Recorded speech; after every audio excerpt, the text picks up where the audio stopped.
All right, we got one side semi done. I got everything in position with drywall screws.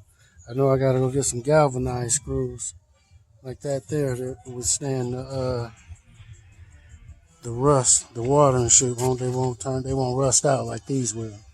These are just to hold them together while I put them together because this is it's like off the head. I looked at a lot of people kennels and I'm biting a lot of people's design, but shit, nobody give you their specific measurements, so it just is what it is right now.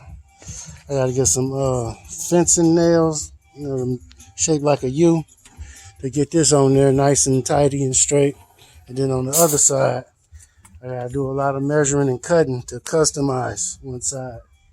And I can make the door and put that other house right there that they in now.